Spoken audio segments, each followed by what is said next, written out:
비유나 이야기나 이런 것들은 비유나 이야기가 핵심이 아닐 때가 많습니다. 비유나 이야기는 특히 이야기 같은 경우도 이야기를 듣는 사람의 삶의 어떤 상황, 현장에 대한 말을 하기 위해서 이야기를 만들고 짓는 거거든요. 어떤 분이 만들었는지는 모르지만 이러한 사탄에 대한 이야기가 하나 있어요. 이야기입니다. 사탄이 경매를 한다는 거예요. 뭘 자판에다가 뭘 이렇게 벌려놓고 파는 이야기를 만들었어요. 사탄이 뭔가 파는 이야기를 만들었다. 이 이야기라고 하는 것은 우리들의 삶의 현장에서 이것이 중요하다. 그 얘기를 하기 위해서 이야기를 하는 겁니다. 하루는 사탄이 여러 가지 물건을 놓고 판매를 합니다. 그 사탄의 물품들 뭐가 있을까요? 사탄의 물품들, 걱정거리들, 근심거리들, 사탄의 판매 물품들입니다. 그리고 두려움, 혹은 욕망, 그리고 슬픔, 교만함 이런 거를 고객에게 잘 풀어야지 그것을 사간 고객들이 사탄이 원하는 인생을 살아갈 수가 있을 거예요. 그러니까 잘 못 사는 거예요. 이런 거를 팔기 위해서 딱 진열을 해 놓은 거예요. 그리고 이제 소비자들이 오니까 이제 파는 겁니다. 그런데 이 상품 진열대 저 끝에 어떤 하나의 한 상품에는 꼬리표가 하나 달려 있는데 이런 꼬리표를 달아놨다는 겁니다. 이거는 세일하지 않습니다. 디스카운트 하지 않습니다. 깎아줄 수 없습니다. 그런 그 꼬리표 하나를 달아놓은 물품이 하나가 있습니다. 사탄에게 물었어요. 누가 물었는지는 이야기 속에 누군가가 물어본 거예요. 물었어요. 아니 이 물품에 대해서는 왜 깎아줄 수 없다는 얘기를 굳이 이렇게 명시해 놓았습니까? 왜 깎아주지 않는 거죠? 이걸 왜 세일하지 않는 거죠? 라고 사탄에게 물으니까 사탄이 하는 말이에요. 다른 물품들은 사실 재고가 좀 있습니다. 그래서 예를 들면 두려움이 다 떨어지면 두려움을 또 갖다 놓을 수가 있고 또 다른 걸로 대체할 수도 있는데 그런데 이 물건은 이건 여유가 없습니다. 이건 내가 가지고 있는 것 중에서 사실은 가장 유용한 가치가 있는 물품인데 이건 여유가 없습니다. 그래서 깎아줄 수가 없습니다. 이 물건이 없으면 나는 사람들의 마음 깊숙이 들어갈 수가 없습니다. 그게 뭔데요? 이 물품이 뭔데요? 바로 낙심이라고 하는 물품입니다. 이렇게 얘기하더라는 거예요. 하나 이야기인 거죠. 이 이야기를 이렇게 만드는 거는 낙심이라고 하는 우리의 심적 상태가 한 사람에게 얼마나 부정적이며 치명적이며 또는 우리 신앙이라는 관점에서 놓고 봤을 때 우리 신앙에 있어서 이 낙심이 신앙을 얼마나 정체시키며 퇴보시키며 이런 것인지를 강조하기 위한 이야기일 거라고 생각을 합니다. 내가 겪는 어떤 고난이 있을 때 이 고난으로 인하여 고난이 회복이 안 되면 낙심을 하게 되죠. 고난을 극복하려고 또는 어떤 어려운 문제들을 해결하려고 뛰어넘으려고 다 애를 쓰는 건 누구나 마찬가지입니다. 우리가 겪는 어려운 문제들이 있을 때 이 어려운 문제를 이겨내려고 극복하려고 애를 쓰는 거는 누구에게나 마찬가지일 겁니다. 그런데 다 마음대로 안 되는 거예요. 그러면 넘어설 수 없는 문제, 극복할 수 없는 상황 이런 상황 앞에서 사람은 두 가지로 나누어지겠죠. 그 중에 하나는 낙심일 거라는 거죠. 포기하는 거죠. 그 중에 하나는. 그 반대편에 있는 거는 희망일 건데 희망이 아니라 그러면 낙심일 거란 말이죠. 근데 낙심이 깊어지면 한 사람의 인생은 매우 깊게 수렁에 빠지게 되고 정말 망가지는 것은 시간 문제일 것입니다. 내가 겪는 고난은 이거는 매우 특별한 고난이다. 특별하다는 건 뭡니까? 다른 사람들은 이런 거 겪지 않고 나만 이런 문제를 겪는다라고 하는 것이 깊어지게 되면 훨씬 더 낙심하기가 용이하죠. 다른 사람들도 다 이런 정도의 문제는 다 겪는다라고 생각하면 버텨낼 수 있는데 이거는 나에게만 특별하게 경험되는 그런 문제다라고 생각하면 이걸 이겨내기가 어려운 거예요. 그래서 그런 생각이 들면 그래 이거는 특별한 거기 때문에 이길 수가 없어. 그리고 이기는 것도 바람직하잖아. 이거 워낙 특별한 고난이니까 그냥 고난으로 내가 받아야 돼. 이겨낼 수가 없어. 방법이 없어. 출구가 없어. 그래서 이걸 이겨야 된다는 것 자체를 포기하게 되는 거죠. 이건 이길 수가 없는 거니까. 그리고 이기는 것이 오히려 맞는 것도 아니야. 그냥 겪어내는 수밖에 없는 거라고 생각을 하게 된다 그럼 이제 희망은 점점점 멀어져 갑니다. 그리고 삶의 위기가 더 깊어지게 됩니다. 그리고 낙심은 한없이 깊어집니다. 우울해집니다. 회복이 잘 안 되는 거예요. 고린도후서 5장 전에 4장의 말씀에서는 낙심이라고 하는 주제를 사도 바울이 다뤘습니다. 낙심이라고 하는 주제. 16절 바로 앞에 보면 4장 16절만 보더라도 그러므로 우리가 낙심하지 아니하노니 낙심하지 아니하는 것이 바람직한 거라고 하는 것이 전제되어 있습니다. 낙심하지 않는다라는 것을 강조하는 거예요. 어떤 경우는 낙심할 수도 있거든요. 낙심한다라고 하는 것은 어떤 방법이 없어요. 출구가 없는 거예요. 그럼 인생은 더욱더 가라앉는 거예요. 그래서 사도 바울이 그걸 원치 않아요. 그러면 낙심하지 않는다. 낙심하지 않는 거에 대한 원리를 얘기해주고 싶습니다. 그러면서 이 말이 이제 5장으로 이어오면서 그 주제를 조금 달리 펼치고 있는 거예요. 낙심의 현실은 사도 바울과 고린도 교회 교인들에게만 해당되는 건 아닐 것입니다. 사도 바울의 낙심을 얘기한 것은 본인에게 있어서 이 낙심은 그는 중요한 그런 과제였고 주제였어요. 사역하는 것이 어렵습니다. 어느 경우에는 맞기도 하고 또 고난을 당하기도 하고 목욕쌈을 당하기도 하고 절망적 상황을 당하기도 하고 박해를 받기도 하고 이렇게 하고 내가 한 얘기를 받아들이지도 않아요. 사람들이 받아들이지도 않고 이렇게 사도 바울도 낙심의 상황을 경험을 하죠. 절망의 상황을. 이것은 고린도 교인들도 그럴 수 있기 때문에 이 주제를 힘주어서 강조해서 이야기했던 것입니다. 근데 우리들도 마찬가지예요. 우리들도 이런 상황은 종종 옵니다. 크기가 좀 다를 뿐입니다. 어떤 경우는 좀 크고 정말 파도 중에서도 아주 엄청나게 높은 파도의 모양으로 다가오는가 하면 어느 경우는 조금 작은 파도로 다가오는 차이는 있습니다만 누구에게나 낙심의 상황은 존재할 수 있다. 제가 어제 한 일간지를 보니까요. 여러분들 이미 TV에 나와서 제법 많이 알려져 있는 방송이기도 한 여 에스더 의사 선생님에 대한 얘기가 나왔더라고요. 기사를 본 분도 있겠습니다만 그 내용은 그런 거였어요. 본인이 유튜브 채널을 하나 개설을 해가지고 운영하고 있는데 이 유튜브 채널의 한 구독자가 사연을 보내왔던 거예요. 어떤 사연을 보내왔냐면 내 인생엔 너무 힘이 들다고 그리고 내가 좀 예민해서 그런지는 모르지만 매우 우울하다고 이것을 어떻게 하면 좋을지 모르겠다 이런 그 사연을 보내왔던 모양입니다. 근데 이거에 대해서 이 의사가 이 에스더 의사가 하는 말에 이것이 이제 일간지 하나의 답으로 제안이 된 거죠. 뭐라고 얘기하냐면 사실은 저도 우울합니다. 사실은 저도 우울증 약을 먹고 있습니다. 그 여 에스더 의사도 우울증 약을 먹고 있대요. 그리고 남편도 먹이고 있다는 거예요. 남편도 약간 좀 전약을 좀 달라져가지고 남편도 의사고 본인도 의사인데 둘이 우울증 약을 먹고 있는 거예요. 그런데 본인이 운영하는 채널의 어떤 구독자가 내가 너무 우울해서 힘들다라는 얘기를 한 거예요. 그러니까 이 얘기는 뭡니까? 너도 우울하고 나도 우울하고 다 우울하다는 거예요. 그러니까 인생은 항상 우울한 건 아니지만 우울할 때가 있기 때문에 그 우울한 것을 이겨내기 위해서 애를 쓰는 방법을 찾고 탐색하는 겁니다. 그리고 못 찾으면은 우울 깊이 넘어가는 거죠. 또 우울 밑으로 들어가는 거죠. 그리고 우울이 깊어지면 그것은 낙심과 한 짝이 아니겠습니까? 희망이 없는 거예요.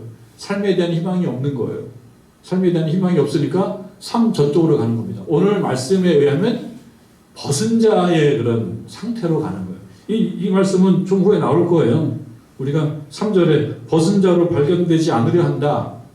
이거는 벗는다라고 하는 죽는 걸 얘기하거든요. 그러니까 죽는다라고 하는 건 육신에 죽는 것도 있지만 어떤 부정적 상태로서의 죽음도 의미하는 것이라고 봤을 때 사람들이 우울과 절망을 이기지 못하면 이러한 벗은 자로 발견되는 거예요. 그러니까 사도 바울의 관심은 벗은 자로 발견되지 않고 살아가는 것. 그것이 사도 바울의 관심이었습니다.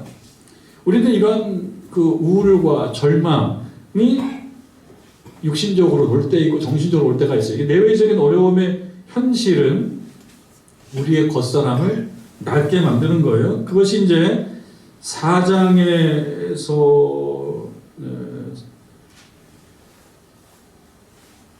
4장 말씀으로도 많이 얘기를 했었습니다. 겉사람은 낡아지고 속사람은 새로워진다. 이것이 이제 사도 바울의 관심사였습니다. 사도 바울이 이렇게 권합니다. 고난으로 인해 사는 것이 힘들어도, 그건 우리 인생에 누구나 겪는 건데요. 고난으로 인해 사는 것이 힘들어도 낙심의 깊은 물속에 빠지지는 말아라. 이것이 이제 사도 바울이 이야기하는 것입니다. 그게 4장 16절. 우리는 낙심하지 아니한다. 우리의 겉사람은 낡아진다. 여기서 사람을 나눠요. 겉사람과 속사람으로. 겉사람과 속사람. 그 겉사람은 육신인 것 같고 속사람은 영인 것 같습니다. 그러나 꼭 그렇지도 않다는 거예요. 그래서 이것은 뭘 말하는 것이냐? 이 겉사람은 낡아진다라고 하는 것은 사람이 경험하고 있는 아주 힘든 상황들, 우리들도 살다 보면 힘든 상황들을 경험하게 되는데 이것을 겉사람이라고 하는 걸로 표현을 하고 있어요. 그런 겉사람은 낡아진다라고 하는 것은 그런 상황이 어렵다라는 걸 얘기합니다. 이 어려움 속에 살아가는 우리의 인생들. 그러나 믿는 자는 그렇게 끝나지 아니하고 속사람은 날로 새로워진다. 이것은 하나님과 동행하는 우리의 또 다른 존재 형식이에요. 하나님과 동행하는 것은 더 강해질 수 있다. 육신의 환경은 나빠질 수 있지만 하나님과 동행하는 삶은 더 강해질 수 있다. 그러니까 낙심이 우리를 지배하지 않는다라고 하는 이야기를 하고 있습니다. 어떻게 가능하냐? 그게 4장 17절 18절에 의하면 우리가 잠시 받는 환난, 이 환난이라고 하는 것을 잠시 받는 것으로 규정하는 거예요. 이건 잠시 받는 것, 영원한 것이 아니다라고 하는 것으로 규정합니다. 그리고 지극히 크고 영원한 영광에 중한 것, 이것이 우리들에게 영원히 올 것이다. 그런데 이것은 믿음의 눈을 통해서 보지 않으면 발견될 수 없기 때문에 우리에게 요구하는 것은 뭐냐면 믿음의 눈을 뜰 수 있도록 애를 쓰는 것이고 믿음의 눈을 가질 수 있도록 하나님의 은총을 구하라고 하는 것입니다. 그러면서 이제 5장으로 넘어오면서 이러한 주제를 조금 다른 비유, 다른 어떤 소재, 다른 내용으로 또 다시 설명을 해나가기 시작하는데요. 5장 1절을 보게 되면 만일 땅에 있는 우리의 장막집이 무너지면 하나님께서 지으신 집 곧 손으로 지은 것이 아니요 하늘에 있는 영원한 집이 우리에게 있는 줄 아느니라. 이 말씀으로 종종 사실은 장례식 예배 때나 이렇게 전하게 될 때가 있거든요. 또는 위로 예배 때 전하게 될 때가 있어요. 그런데 이런 말씀을 보면 우리가 알고 있는 주제를 가지고 얘기하는데 이 주제를 우리가 알고 있는 이러한 내용으로 이야기하는데 우리가 알고 있는 내용이 아닌 조금 더 고상하고 고급스러운 이야기를 가르쳐주기 위해서 이 이야기를 갖고 오는 거예요. 예를 들면은 집, 다 알고 있는 주제 아닙니까? 집은 뭔가 이렇게 물질적으로, 물리적으로 뭔가 이렇게 만들어 놓은 구조물을 얘기할 거란 말이에요. 그런데 여기 장막집이라고 한다 그러면 그 집이 뭔가 좀 허술하고 그리고 좀 일시적이고 이런 성격을 주기 위해서 그냥 집이라고 하지 않고 장막집 이런 식으로 표현하고요. 이 장막집, 이런 장막집이 우리의 장막집이라고 하는 걸 보면 현재 우리의 존재의 한 양태, 우리가 존재하고 있는 모습은 장막집이다. 집은 집인데 장막집과 같은 것이다. 그럼 그 다음에 또 다른 집이 나옵니다. 우리 장막집이 무너지면 집이 무너진다는 걸 또 뭘 말하는 거예요?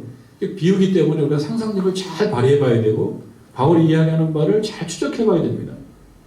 우리의 장막집이 무너지면 하나님께서 지으신 집 곧 손으로 지은 것이 아니요. 그러면 손으로 지은 것은 위에 있는 우리의 장막집을 얘기할 거란 말이에요. 하나님께서 또 다른 집을 얘기해 주신다. 근데 그 집은 어떤 집이냐면 손으로 지은 것이 아니래요. 손으로 지은 것은 일시적이고 또 영구적이지 않아요. 무너질 수 있어요. 하늘에 있는 집은 영원한 집이라는 거예요. 하늘에 있는 영원한 집이 우리에게 있는 줄을 안다 이렇게 얘기를 합니다. 장막집이라고 하면은 일시적이라고 그랬습니다. 그런데 여기 보면 영원한 집은 영원한 거예요. 그래서 이 집은 뭘 말하냐면 보통 인간의 육신을 얘기한다고 얘기해요. 육신적인 우리, 육신으로서의 우리의 모습. 우리는 생각할 때 육신이 없어지면 다 없어진다고 생각하는 경우도 있습니다. 특히 이제 내세가 없다고 믿는 사람들, 영원한 삶이 없다고 믿는 사람들은 육신이 다예요. 육신이 죽으면 다 없어지는 거예요. 그러나 사도 바울은 우리가 우리의 삶을, 우리의 생을 그렇게 이해할 것을 요구하지 않아요. 뭘 얘기합니까? 육신에 있는 삶이 없어져도 끝나는 것이 아니다. 그래서 여기 보면 우리가 죽게 되면은 그 다음에 죽는 것으로 끝나는 것이 아니고 영원한 집이 우리에게 있다는 것을 여기 보니까 아느니라 그렇게 되어 있거든요. 아느니라. 누가 합니까? 자신이 아는 거예요. 사도 바울이 알아요. 우리는 알고 있다. 뭘 알고 있냐면 육신의 장막집, 우리의 장막집이 무너지면 이거는 사람이 죽는 걸 얘기합니다. 참 죽는다라고 하는 것을 우리가 쉽게 이야기할 때가 많지만 이것만큼 심각한 사건이 사실은 없어요. 어느 어떤 사람이 죽음을 경험해 봅니까? 죽음을 그저 우리가 간접적으로 경험하는 거고요. 간접적인 경험을 가지고 이렇게 묘사하고 있는 거예요. 그러니까 우리의 죽음에 대한 이야기는 사실 다 간접적이라고 하는 한계가 있습니다. 그 이야기를 사도 바울도 하고 있어요. 사도 바울도 죽지 않은 사람으로서 죽음이라고 하는 큰 주제를 얘기합니다. 너무나 이건 큰 주제이기 때문에 이 주제, 이 죽음이 모든 것을 무로 돌아가게 만든다라고 하는 두려움이 있는데 그렇지 않다. 그 두려움을 내려놓으라.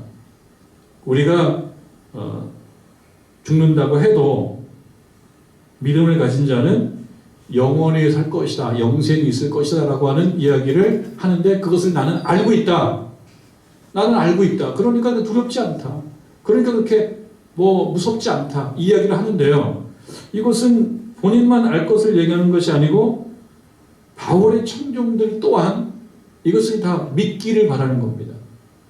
뭘 믿기를 바라냐면 우리의 장막집이 무너지면 그래서 사람이 죽으면 하나님께서 지으신 집 곧 손으로 지은 것이 아니요 하늘에 있는 영원한 집. 그는 이렇게밖에 이해할 수가 없는 거예요. 그것을 경험한 자가 이 땅에 없기 때문에 이렇게밖에 얘기할 수가 없는 거예요. 집이라고 하는 표현으로 이렇게 묘사할 수밖에 없는 거예요. 사람이 죽어도 다 무너지는 것이 아니다. 이렇게 이야기를 합니다. 이러한 표현은 사실 당시 사도 바울이 살았던 그 헬라권에서 사람의 몸을 장막으로 표현하곤 했다고 그래요. 여러 문헌에도 사람의 몸을 장막이라고 표현하는 경우는 종종 있었다고 이야기합니다. 2절을 보면은 참으로 우리가 여기 있어라고 하는 것은 장막집이에요. 육신의 어떤 삶이에요. 우리 모두에게 해야 되는 겁니다. 우리가 여기 있어. 그럼 우리의 장막집이라고 하는 형식으로 존재하는 걸 얘기합니다. 우리가 여기 있어서 탄식하며 정확하진 않아요. 이 뜻을 어떻게 이해해야 될지 정확하진 않습니다만 여기 있으면서 여기 사는 사람들의 삶의 특징 중에 하나는 탄식하는 거예요. 탄식한다라고 하는 것은 좋은 건 아니지 않습니까? 이건 부정적인 뜻이 좀 있지 않습니까? 어려움이라고 하는 것이 들어가 있잖아요. 우리가 여기 있어 탄식하며 하늘로부터 오는 우리 처소로 덧입기를 간절히 사모한다. 그러면서 1절에서 얘기하는 집이라고 하는 이미지, 그러니까 이제 이미지를 쓰는 거죠. 집. 지금 그림 언어예요. 그림 언어. 집이라고 하는 언어로 1절에서 설명을 했는데 2절 오면서 살짝 뭔가가 구현이 돼요. 집이라고 하는 이미지 언어가 여기서 입다라고 하는 것은 어디에 쓰이는 말입니까? 옷에 쓰이는 말이거든요. 그러니까 옷이라고 하는 어떤 이미지로 살짝 부가가 되는 겁니다. 집이라는 이미지는 살아있으면서 옷이라고 하는 이미지를 여기에 추가해서 사도 바울이 영생의 삶에 대한 설명을 하기를 바라는 거죠. 여기 있어서 탄식하며 하늘로부터 오는 우리 처소로 덧입기를 간절히 사모한다. 누가? 우리가. 또 신자가 그리 해야 한다라고 하는 겁니다. 우리가 이 땅에 살아가면서 우리의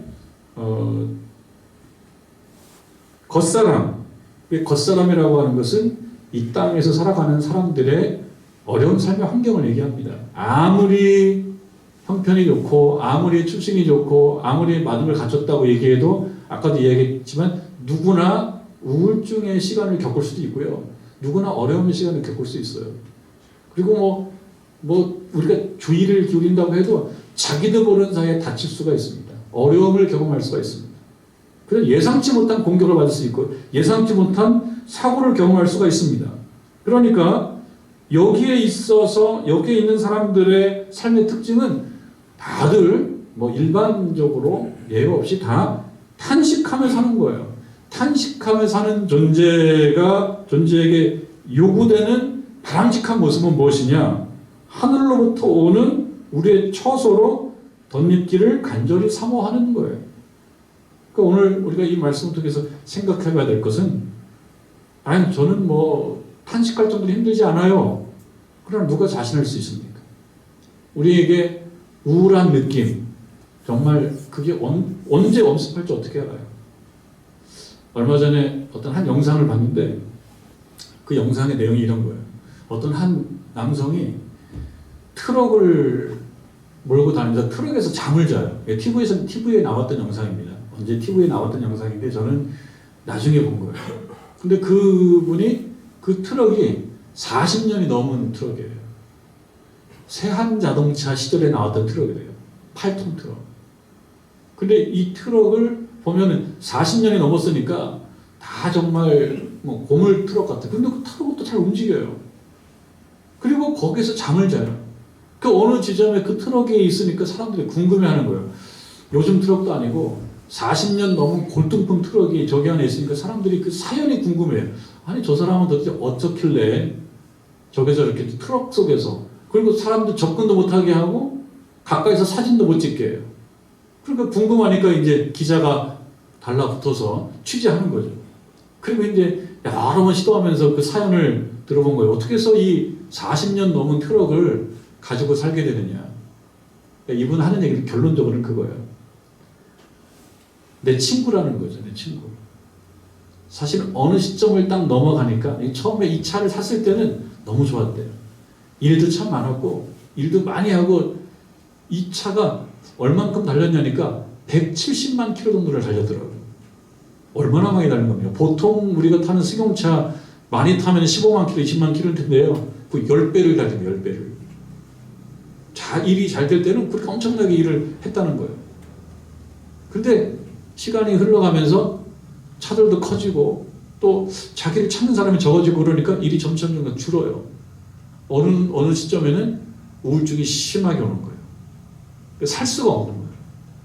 집에서도 살 수가 없는 거예요. 그래서 차를 가지고 그냥 나온 거예요. 집은 있는데 나온 거예요. 집은 들어가지 않고. 어떤 사람이 볼 때는 이해가 안 되죠. 근데 이분이 하는 얘기가 뭐냐면, 나는 얘가 아니었으면은 아마 못 살았을 거라고. 그러면서 말 못하는 그런 자동차를 자기의 친구를 삼아서 삶을 가능하게 만드는 그 어떤 걸로 삼고 사는 거예요. 누구에게나 그럴 수가 있는 거죠. 누구에게나. 지금은 아니지만 누구에게나 그럴 수가 있는 것. 그것이 형식은 달라도. 그러니까 우리가 그러한 사실 앞에서 겸허하고 겸손해야 될 뿐만 아니라 이렇게 말씀으로 우리에게 가르쳐주는 살기 위한 방법이 무엇인지를 우리는 배워야 되는 것입니다. 그러니까 사도 바울이 얘기합니다. 우리가 여기 있어서 탄식하며, 이 탄식 속에는 여러 가지 어려움과 환난이 다 들어가 있어요. 우울증을 포함해서 다 들어가 있습니다. 또 주행을 하는 것도 힘들 때도 있습니다. 번아웃 될 때도 있습니다. 탈진할 때도 있습니다. 하늘로부터 오는 우리의 처소로 덧입기를 간절히 사모한다. 뭔가를 입었을 때 우리는 그 새로운 존재로 거듭난다는 겁니다. 그것이 나중에 이제 고린도서 5장 17절에 새로운 피조물이라고 하는 그런 신학적인 표현으로 또 이어질 것입니다. 하늘로부터 오는 우리의 처소로 덧입기를 간절히 사모해서 마침내 그것이 이루어지게 되면 이런 탄식의 상황을 종료시킬 수가 있다는 그런 희망적인 메시지를 주고 있습니다. 1절에서는 집이라고 하는 이미지를 썼는데 2절로 오면서 옷이라고 하는 이미지가 살짝 추가가 돼요. 그리고 3절로 가보면 이렇습니다. 이렇게 입음은 우리가 벗은 자들로 발견되지 않으려 합니다. 저도 공부를 하면서 사도 바울이 이렇게 말을 어렵게 했을까? 당시에 헬라 철학이 어려워서 그런 헬라 철학을 하나의 도구로 사용해서 글을 쓰는지는 모르지만 이것을 시간과 공간을 뛰어넘어서 이해해 보려고 그러니까 이해하기가 쉬운 건 아니에요. 우리가 이해할 수 있는 부분만 이해를 해볼 수밖에 없어요. 자, 보면은 이렇게 입음은 입었다. 그럼 입었다의 반대는 뭡니까? 벗었다. 그러면 이 입었다 벗었다는 옷이거든요. 근데 그게 앞으로 가면 집이라고 하는 모습으로 시작을 합니다. 그러면은 입고 있는 거는 이 땅에 살고 있는 거예요. 벗었다라고 하는 것은 육신의 삶이 없어진 걸 얘기해요. 근데 여러분 개념적으로 생각해 봤을 때 육신의 삶이 없어지면 모든 게 없어지는 것이라고 보는 사람에게는 의미가 없겠지만 적어도 바울에게 있어서 신자들에게 있어서는 무엇입니까? 죽은 다음에도 끝은 아니라 그러잖아요. 그러면은 이 개념적으로 벗었다라고 하는 것은 그 다음에 가만히 있으면 죽은 걸로 끝나는 겁니다. 그래서 사도 바울은 죽은 걸로 끝나지를 원치 않아요. 여기서 벗은 자들로 발견되지 않으려 해요. 그러니까 죽음 이후에 아무런 희망이 없는 걸로 그렇게 있기를 원치 않는 거예요. 그러면 입어야 될 거 아닙니까? 그러면 벗고 난 다음에 입는 그 가운데 어떤 좀 약간 중간 시간이 있을 것이냐? 개념적으로는 가능합니다. 개념적으로는. 그냥 벗고 입는 거니까. 자, 그거에 대한 답을 사도 바울이 턱 던져주진 않아요. 답을 던져주진 않아요. 그러면서 4절로 이어가면서 참으로 이 장막에 있는 우리가 이 장막이라고 하는 것은 뭡니까? 지금 장막은 이거는 육신으로 살고 있는 우리들의 모습을 얘기합니다. 이 장막은 일시적이고 또 허약하고 무너지기도 쉽고 상처도 많이 당하고 아픔도 많이 당하고 또 절망도 하기도 하고 이런 어떤 장막이 이런 집 이런 옷이 바로 이 장막이에요. 참으로 이 장막에 있는 우리가 짐진 것 같이 탄식하는 것은 벗고자 함이 아니다. 그러니까 우리가 지금 고통 가운데 있거든요. 사도 바울도 지금 힘들다는 얘기를 해요. 절망하지 말자. 절망하지 말자. 방법이 있다. 절망은 죽는 것이다. 그러면서 우리가 이렇게 탄식하고 힘들어하고 또 낡아지는 겉사람 속에서 살고 있는 것도 이건 결국 죽으려고 그러는 것은 아니라는 거예요. 여기 얘기했던 것처럼 벗고자 함이 아니라 벗는다는 건 뭡니까? 그냥 죽는 걸 끝나는 거예요. 여기서 만약에 끝난다 그러면 이 벗었다라고 하는 선에서 끝나진다. 더 뭔가가 이어지지 않는다. 그러면 절망이에요. 희망이 없는 거예요. 그냥 죽음 끝. 그 이후에 영생은 없어요. 그러니까 사도 바울의 관심은 벗는 것으로 끝나는 것이 아니고 오히려 덧입고자 한다. 오히려 덧입고자 한다. 그런데 여기도 좀 철학적 상상력을 또 발휘해야 되는데 벗었는데 죽지 않고 계속 살아야 된다 그러면 입어야 되거든요. 근데 살아있으면서 어떻게 입냔 말이죠. 살아있으면서 입을 수가 없어요. 살아있는 것은 벗은 게 아니거든요. 근데 여기서 오히려 덧입고자 하는 거예요. 그러니까 살아있는 상태로 벗지 않은 상태로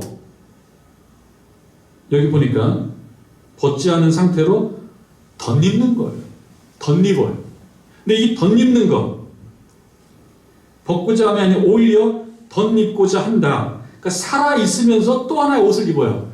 그러면 또 하나의 옷은 새 옷이거든요. 이것은 죽어야지 입는 옷인데 현실 속에서 그럼 죽기를 하냐? 죽는 것도 아니에요. 살면서 새로운 옷을 입는 것은 어떻게 하는 것이냐? 그게 5절로 가면 그 답을 줍니다.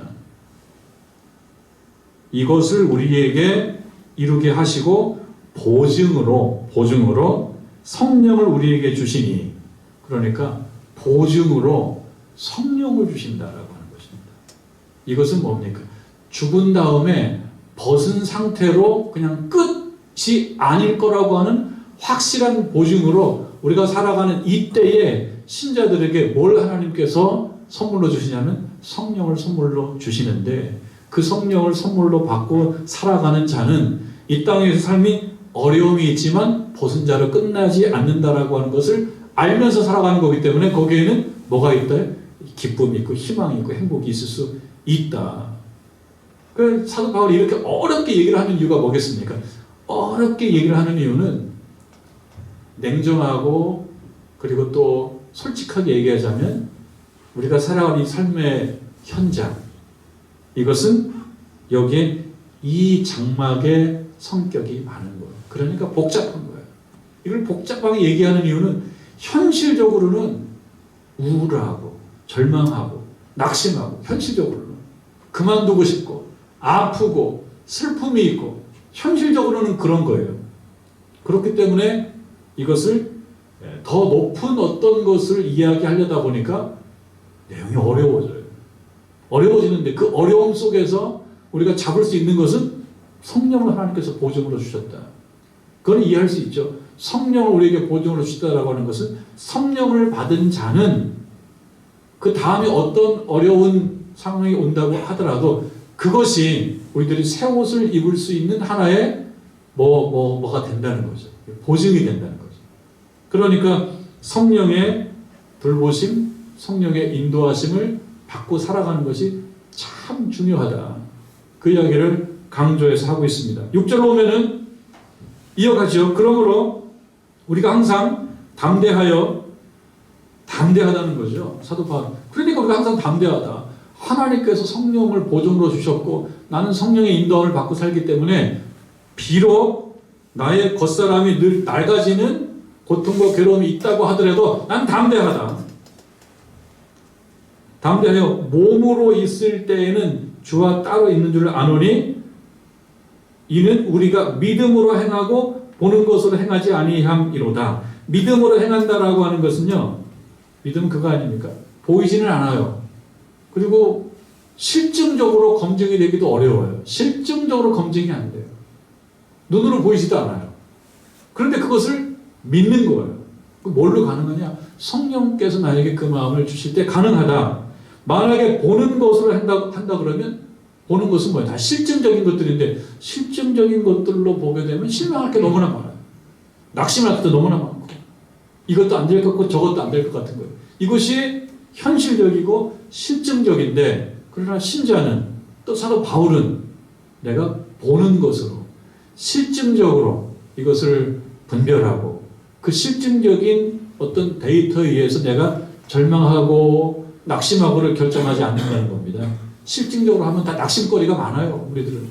그런데 사도 바울이 믿음으로 보이지 않는 거에 대한 신뢰로 내가 이 어려움들을 넉넉하게 감당한다는 겁니다.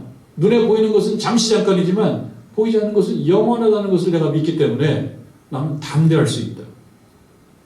8절에 우리가 담대하여 원하는 바는 차라리 몸을 떠나 주와 함께 있는 그것이라. 여러분, 차라리 몸을 떠난다라는 건 뭐겠습니까? 차라리 몸을 떠난다. 이것도 사실은 철학적으로 약간 이원론적입니다. 몸의 어떤 존재가 몸속에 있고 몸 밖에 있을 수 있는, 좀 이론적이에요. 철학적이고. 우리는 몸을 떠나서, 몸은 여기 있고, 근데 이 몸은 뭡니까? 이거는 겉사람입니다. 그리고 말하자면 육의 장막, 5절 1절로 얘기하자면 우리의 장막, 일시적인 것, 인간의 육신의 몸, 영원하지 않는 육신의 몸을 얘기해요. 그래서 이 육신의 몸을 떠나고 싶다라고 하는 건 뭡니까? 육신의 몸으로 살아가는 삶이 어렵다는 거예요. 살아가는 게 어렵다는 걸 얘기합니다. 이게 누구도? 사도 바울도. 하나님의 사도 바울도 살아가는 게 힘든 거예요. 그러니까 육신의 몸을 떠나는 게 차라리 좋겠다. 우리가 담대히 원하는 바는 차라리 몸을 떠나서, 몸을 떠난다라고 하는 것을 아주 정말 직선적으로 얘기하자면 그냥 죽는 편이 사실은 낫다라는 생각도 갖는다는 겁니다. 죽는 것이 끝이라고 생각하는 사람은 그것이 그냥 아무것도 아니지만, 사도 바울은 그 말은 육신에 있는 삶과 육신을 떠난 삶을 다 인정을 해요.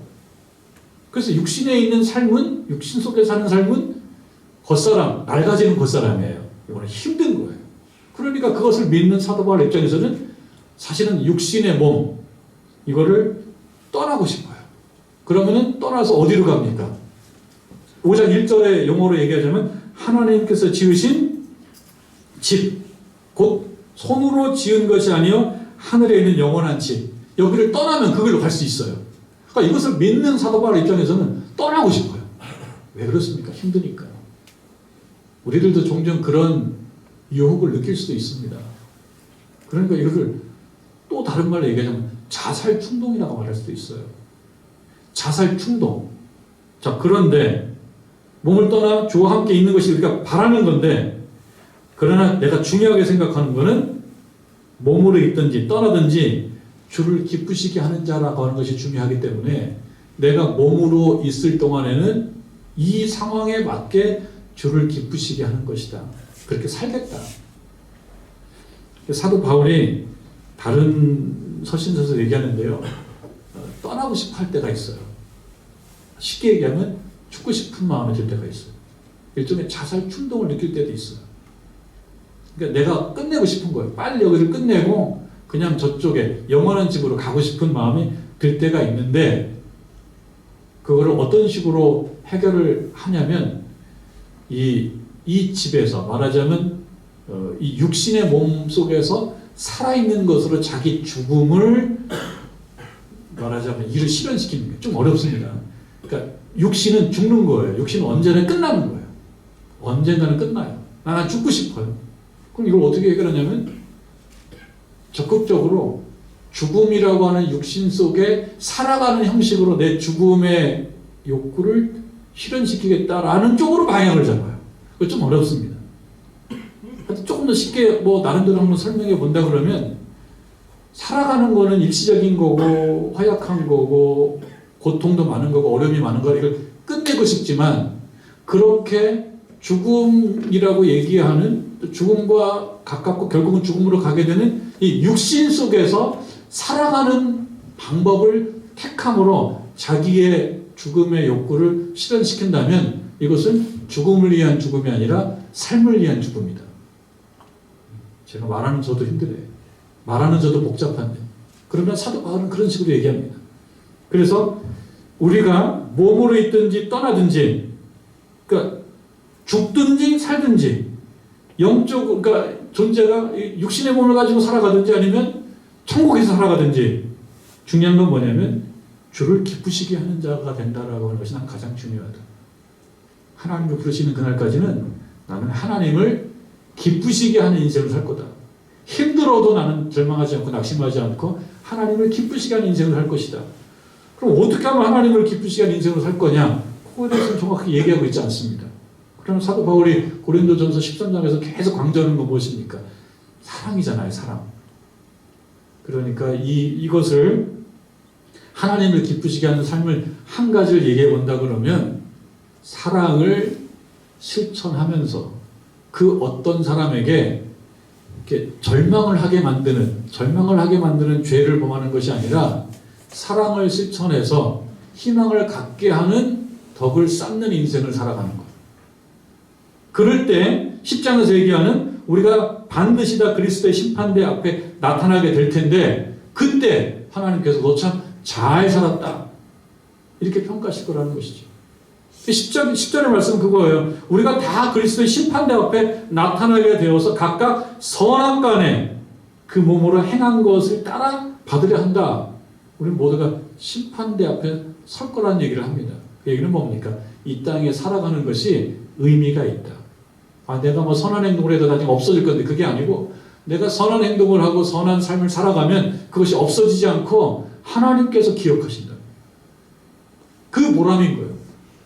별 남는 것 없는 장사 같아요. 선하게 사는 게, 사랑을 실천하는 것이 남는 것이 없는 장사 같은데, 그럼에도 불구하고 선하게 살아가야 되고 착하게 살아가야 되고 사랑을 실천하게 되는 것은 하나님께서 그 모든 것을 기억하신다는 거죠. 의미 없이 없어지지 않는다. 언젠가는 그것이 나타난다. 언제 나타난다는 겁니까? 심판대 앞에 설 때. 그러니까 심판대 앞에 설 때 하나님 앞에 영광스러운 집을 선물로 받기 위해서 나는 이 땅에 살면서 하나님을 기쁘게 하는 인생을 살 것이다. 여러분, 우리들도 이 시간에 그렇게 결단해야 되겠습니다. 우리도 이 땅에 살면서 우리의 장막집의 특징인 고통, 환난, 슬픔, 어려움 다 있지만 그럼에도 불구하고 이 땅에 살면서 하나님을 기쁘게 하시는 것이 어떤 것인지 그런 마음으로 살아가는 저와 여러분 되기를 주님의 이름으로 축원합니다.